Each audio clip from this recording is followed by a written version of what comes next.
ஆத்ம வணக்கம். தமிழ் கூறும் நல்லுலக மக்களுக்கு யோகா செய்தால் யோகம் வரும். ஒரு எளிமையான மூச்சு பயிற்சி, நம்ம மூதாதையர்கள் செய்த பயிற்சி, நமக்கு சொல்லிக் கொடுத்த பயிற்சி. அஸ்கு புஸ்கு ஆசை தோசை அப்பளம் வடை நம்ம சின்ன பிள்ளைகள் விளையாண்ட ஒரு பயிற்சி தான். இது செஞ்சால் சளிங்கிற சனியை நம்மளை தொடவே தொடாது. சளிக்கு பேர் தான் சனியன், அந்த சனியனுக்கு பேர் தான் யமன், அந்த யமனுக்கு பேர் தான் கபம், அந்த கபத்துக்கு பேர் தான் சளி. சளி பிடிக்காமல் உடம்பு பார்த்துக்கலாம். ஒன்றும் இல்லை, கட்டவரில் 4 விரல் மேலே கையை மூடிக்கிங்க. விட்டோன்னா பார் குத்து. அதே மாதிரி கையை என்ன செய்யணும், ஸ்டெமினாவாக வச்சுக்கணும். இதுக்கு பேர் ஆதி முத்திரைன்னு பேர். எந்த கை உள்ளே போதும் கவுட்டிக்குள்ளே அந்த காலை மேலே தூக்கணும். பாருங்கள், அஸ்கு நம்பர் 4 மாதிரி, புஸ்கு ஆசை தோசை அப்பளம் வடை. இது மூச்சு பயிற்சியாக மாற்றணும். நீங்கள் கவுட்டிக்குள்ளே கையை போகும்போது காலை மேலே தூக்கணும், மூச்சு வெளியேற்றணும். காலை மாற்றும் போது மூச்சு உள்ளே போய்டும், அப்புறம் மூச்சு வெளியேற்றணும். கையை மாற்றி காலை மாற்றும் போது மூச்சு உள்ளே போகும், கவுட்டிக்குள்ளே கை போகும்போது காலை மேலே வரும், மூச்சு வெளியேறும்.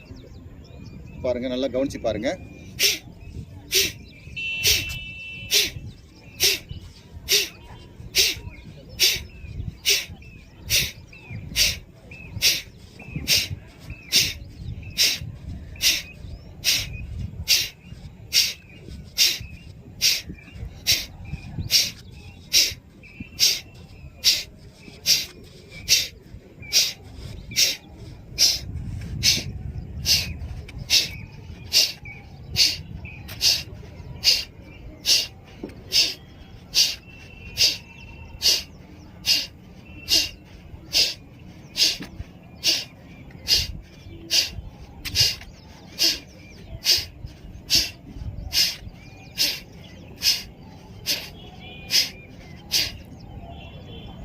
இப்போ நான் 50 போட்டிருக்கேன் கண்ணை மூடிக்கிட்டு. இதுக்கு பேர் தான் சிவதாண்டவன் பேர், நடராஜராசன் பேர். இப்படி தொடர்ந்து காலையில் எம்டி ஸ்டமக்கில் செய்தீங்க அப்படின்னா 100 வருஷம் வரைக்கும் உயிரோடு இருக்கலாம்.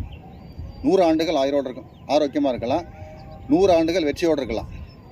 அதனுடைய சுருக்கம்தான் இந்த மூச்சு பயிற்சி, இந்த அஸ்கு புஸ்குன்னு சொல்லக்கூடிய. செய்து பாருங்கள், எல்லாருமே செய்யலாம்.